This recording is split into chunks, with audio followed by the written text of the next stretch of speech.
Oh yeah, I got a good video for you guys today.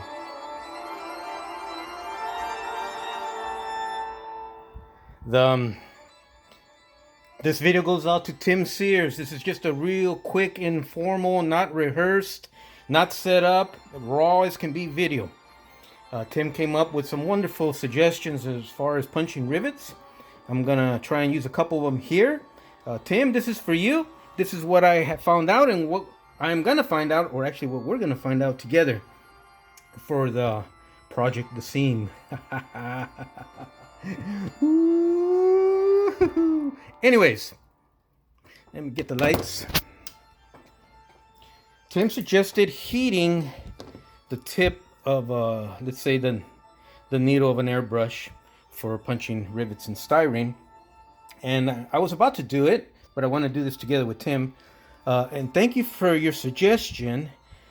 And I encourage anyone, any questions, suggestions, advice, and not just me. This is the type of, the modeling community is the type of community you can literally ask anyone anything, and pretty much someone's going to help you out. So, what I realized, Tim, first is if I heat this needle, and I didn't want to get a real thin one, because otherwise you'll punch a hole through the styrene. Keep in mind we're working with thin thicknesses of styrene, and punching a hole if your needle nose is too sharp is going to be very easy. And I've already done it as kind of like a test rehearsal, and that's what happened. So I picked a bigger or a thicker needle nose. We'll heat it up right now. As luck would have it, my propane setup here is out of propane. I'm too lazy to go dig up another one, so we'll use the candles instead. But Tim, this is what I want to run by you. Styrene is very soft, very easy to work with. Any type of heat, especially coming from something like this, if you don't punch a hole through it, you're probably going to make a sticky, gooey mess. But just to check it out, just like Edison and all sorts of inventors before us, it doesn't hurt to experiment, does it, sir? Okay. Just real quick, I want to run some stuff by you guys. Tim, everybody. Project Marilyn Monroe Diamond Rio Rescue Project. It's coming along slow. I had some issues with the frame, which I'll discuss in an upcoming video. I'm working on the hinge systems now. Of course, everything on these AMT frames and stuff is crooked, so I didn't anticipate the crooked hinge connection points up front. But we're going to solve it. We're in the process of doing that, and there's my hinge setup. Okay. Notice I always say okay, but anyways, my heart's in the right place. Let's get going with this experiment. Anyways, Tim, check it out. We're not going to be using any type of brutal heat. We're going to be using candle power. We don't want to heat this up to superheat and just make a hole through not only my styrene but my cutting pad, my workbench, and other privates down there. But if you guys hear the phone ring in the background, I'm expecting a phone call from Mom. I'm just going to let it keep ringing. It's kind of set on quiet, but it's Sunday afternoon. I know she's cooking some good food, and I'm dying to get over there and eat. Just between me and you, if it wasn't for Mom and the girls at Denny's, I probably would have dried up and withered off and blown away with the wind a long time ago. So yeah, I'm dying to eat at Mom's. But anyways, here we go.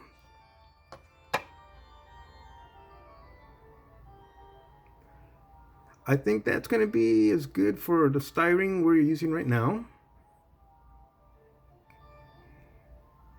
All right.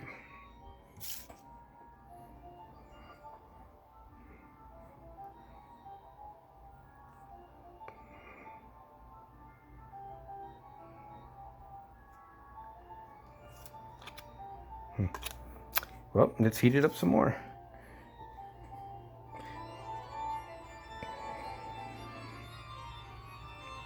But Tim, this did lead to my brain thinking a little bit more, and I have a surprise for you right after we're done doing this little experiment here, which I think it's gonna prick your curiosity.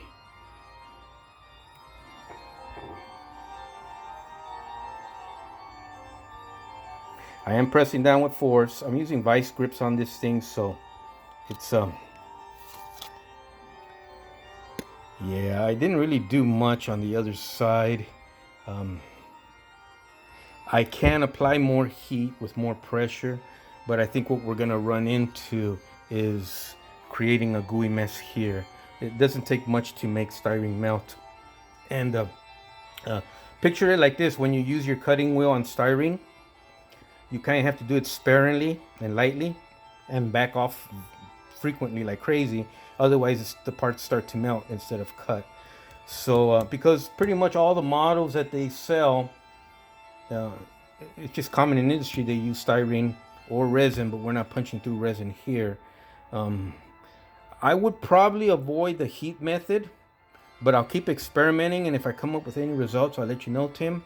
But I did have a little surprise for you, a little setup already. I'm gonna mount the camera on a tripod, so we'll get a lot of herky-jerky right now. Just bear with me for a second while I do that. But you're gonna see, as I see in real time, whether this thing is gonna work or not. But I know it's gonna perk your curiosity, Tim. Why don't you follow me? Excuse the mess in my shop. I have not done any cleaning in here. As you guys know, I spent the whole day yesterday with a good buddy from work. Actually, probably best human being on the planet I can think of, and like Bill and others, Eddie Man's pretty much my brother. Okay, and I don't say that lightly. But come on over here, Tim.